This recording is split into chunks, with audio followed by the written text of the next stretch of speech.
questão social já atravessa séculos na história do Brasil: o flagelo da seca. A escassez de água, até mesmo para o consumo humano, é uma dramática realidade na região do semiárido. Gerações e gerações de brasileiras e brasileiros, especialmente os nordestinos, já foram e continuam sendo castigados pela falta desse bem tão essencial para a vida. Esta é uma imagem rotineira na paisagem quase sempre esturricada dos sertões. Famílias de agricultores, mulheres e crianças fazem longas e cansativas caminhadas em busca de uma lata d'água, muitas vezes impura ou imprópria para o consumo. Beber e cozinhar é essencial para o ser humano. E para a gente, quando não tem, é desesperador, né? Porque aí você fica...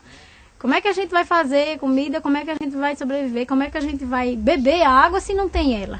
O semiárido é uma imensa faixa do território brasileiro. São 900 mil quilômetros quadrados que abrange os estados do Nordeste, o Vale do Jequitinhonha e o norte de Minas Gerais, e ainda o norte do Espírito Santo. No semiárido, caberiam juntas a Alemanha e a França. 22 milhões de pessoas vivem no semiárido, ou seja, 15% da população brasileira. Resultante da falta de políticas públicas adequadas, principalmente no que diz respeito ao acesso à água e à terra, a estagnação social e econômica da região é, na verdade, obra de séculos. Os indicadores até recentemente permaneciam praticamente inalterados, com graves repercussões: o êxodo rural, a mortalidade infantil, o desemprego, a concentração de água em grandes açudes, muito deles privados, embora construídos com dinheiro público. Como se não bastasse, a exploração do uso político da distribuição da água como moeda de troca eleitoral. O que fica é um sentimento fatalista de que apenas o clima é o grande culpado por toda essa situação. Na contramão da história, a saída que se apresentou para o semiárido foi concentrar água na mão de quem já tinha água. São os grandes reservatórios, os grandes açudes, os grandes canais que beneficiaram historicamente as pessoas que já concentravam o poder, que construíram a partir disso a famosa indústria da seca, que gera mazelas, que condena muitas pessoas à morte, à miséria, ao êxodo rural. Então essa foi a saída que se apresentou. E ainda hoje essa política se perpetua. Então, as propostas que se apresentam normalmente são obras faraônicas, a exemplo da transposição do Rio São Francisco.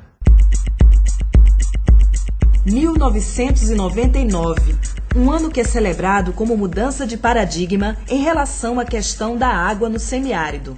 61 organizações da sociedade civil, reunidas no Recife durante a COP3, promovida pela ONU, lançam uma declaração do semiárido. O documento é resultado de anos de mobilização e de luta, como a que ocorreu em 1993. Várias organizações da sociedade civil, sindicatos, associações, igrejas, ONGs e cooperativas ocuparam o prédio da antiga Sudene no Recife. O ato é um marco histórico. A construção da ASA tem como contexto histórico o processo de mobilização da sociedade no início da década de 90, que culminou com a ocupação da Sudene.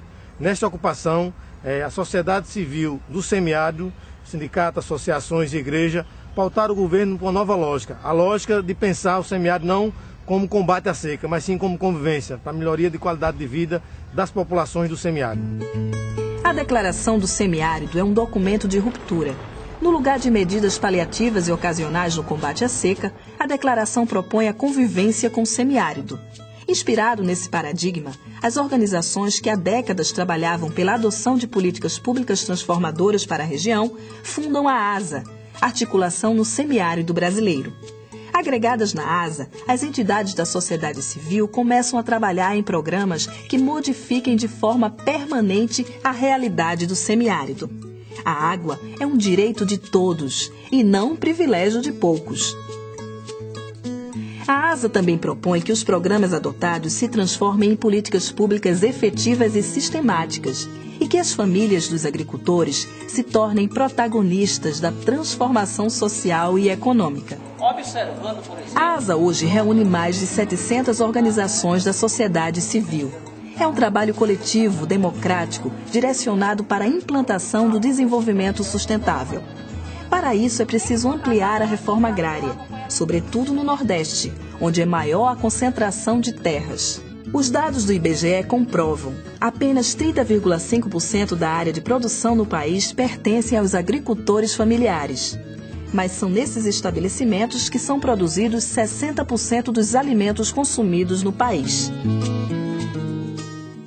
A agricultura familiar também absorve 77% dos 17,3 milhões de brasileiros e brasileiras que trabalham no campo. A agricultura familiar ela não detém a terra, em especial isso no semiárido. Porque terra e, obviamente, água representam poder. E tanto a terra como a água elas estão concentradas com fazendeiros, com latifundiários. Então é preciso democratizar isso. Criar estratégias da democratização da água significa dizer fortalecer a agricultura familiar e, a partir disso, produzir mais alimentos e criar uma nova relação de poder.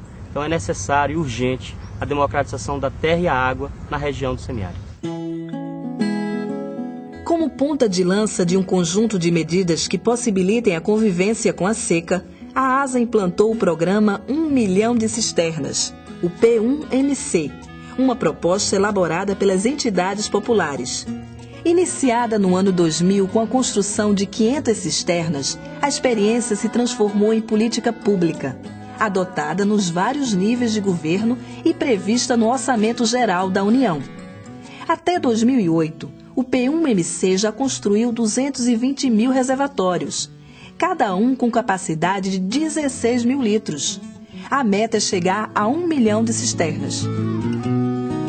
O semiárido é dotado de um índice de pluviosidade e de fontes de água que podem garantir a água para todas as pessoas.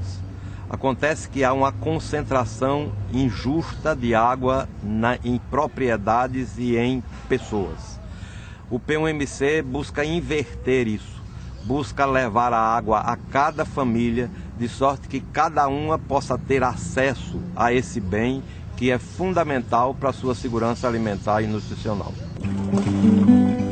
Isso representa um avanço significativo para as famílias beneficiadas. A água acumulada da chuva garante o consumo humano. Você consome uma água boa, uma água que você sabe a procedência, sabe de onde veio, né? E é você que cuida da procedência da sua água, né? Porque você limpa as calhas, você tem um cuidado com a cisterna, você sabe como tá ela, se está limpa, se não está limpa. Então, é por isso que não só as crianças, mas os adultos também, né? Por ser uma água de qualidade, a gente sabe que a saúde melhora muito. Aqui esta água pura e cristalina que vem da minha cisterna. Boa, chega e estala na garganta.